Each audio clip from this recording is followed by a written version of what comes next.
Çfarë janë aftësitë njohëse dhe perceptimi, dhe si ndikojnë ato tek personat e moshës së tretë? Përshëndetje, unë quhem Kristiana Storli, kam studiuar në Oregon të Shteteve të Bashkuara të Amerikës për patologjinë e gjuhës dhe dëgjimit. Dhe sot dua të flasim pak për aftësitë njohëse, perceptimin dhe si ndikojnë këto të dyja tek personat e moshës së tretë, dhe gjithashtu si mund të ndihmojmë ne, personat e moshës së tretë, të cilëve u është prekur aftësia njohëse ose perceptimi. Së pari, çfarë janë këto të dyja dhe si ndryshojnë nga njëra tjetra? Aftësitë njohëse përfshin çdo funksion mendor që mbështet jetën tonë të përditshme, ndërsa perceptimi është aftësia për të kuptuar dhe interpretuar informacionin që vjen nëpërmjet shqisave. Shpeshherë gjatë moshës së tretë shohim që aftësitë njohëse dhe perceptimi të ndikohen.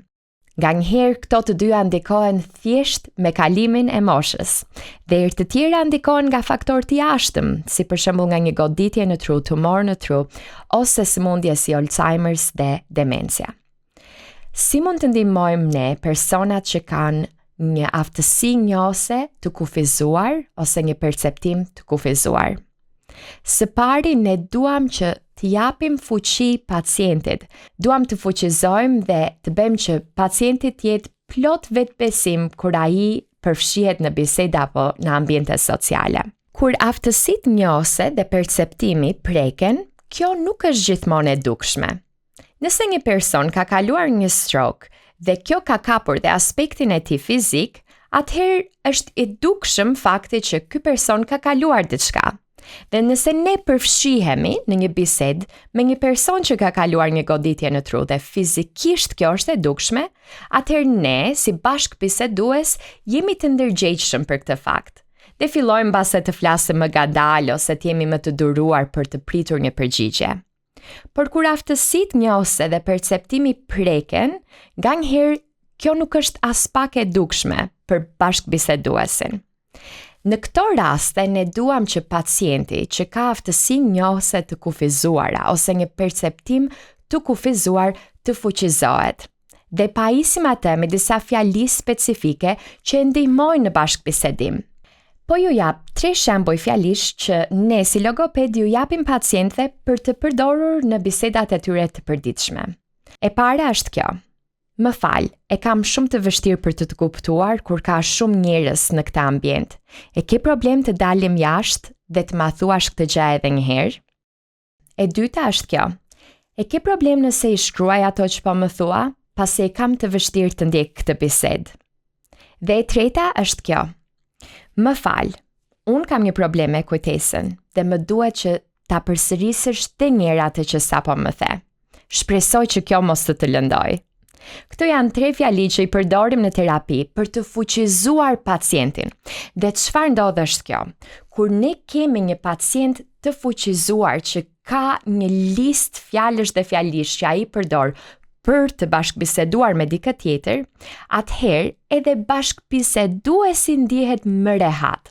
Sepse nëse një bashkëbisedues nuk e di që ti ke aftësi njohëse ose perceptim të kufizuar dhe të sheh që ti nuk po i kushton vëmendje, apo që ti sapo harove diçka që ai sapo të tha, atëherë bashkëbiseduesi ndihet në siklet sepse mendon që ti nuk po e respekton.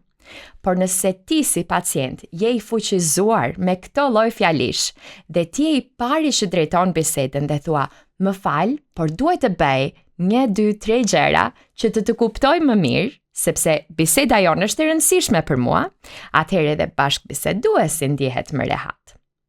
Nëse një person i moshës së tretë ka aftësi të kufizuara fizike, ne ndryshojmë ambientin ton fizik.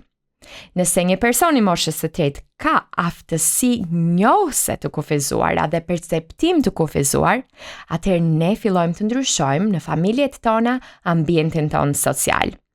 Dhe para gjë që bëjmë është edukojmë familjarët e tjerë dhe miqësinë e pacientit për të kuptuar se çfarë ka ndodhur me pacientin dhe aftësitë e tij njohëse dhe perceptimin. Si e modifikojmë ambientin ton social duke edukuar familjarët? Me disa hapa të thjeshtë. Edukojmë familjarët të flasin më ngadalë. Edukojmë familjarët të presin përgjigje. Ne jemi gjithmonë gati për të ndihmuar.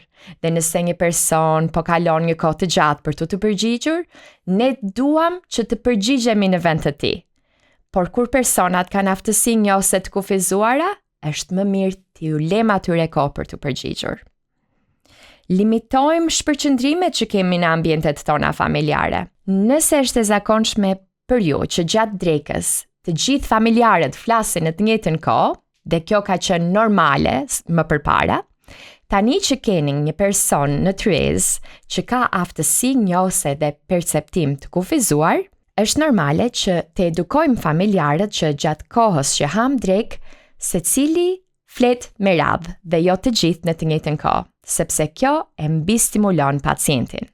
Përdorni shkrime në ato fletët e vogla ngjitse, nëse ky person ka një vështirësi për të mbajtur mend se çfarë ndodh gjatë ditës, atëherë përdorni fletë të ndryshme që i kujtojnë pacientit se çfarë duhet të bëjë në kohë të ndryshme. Përdorni alarmet e telefonit për t'i kujtuar pacientit kur është koha e drekës, kur është koha për të pirë ilaçe dhe kështu me radhë. Pra, kur një person ka aftësi njohëse dhe perceptim të prekur, kjo jo gjithmonë është e dukshme. Por është shumë e rëndësishme që ky person të ketë vetbesim gjatë jetës së tij sociale. Shpresoj që këto këshilla të kenë qenë të dobishme për ju. Dhe deri në videon e ardhshme, mirupafshim.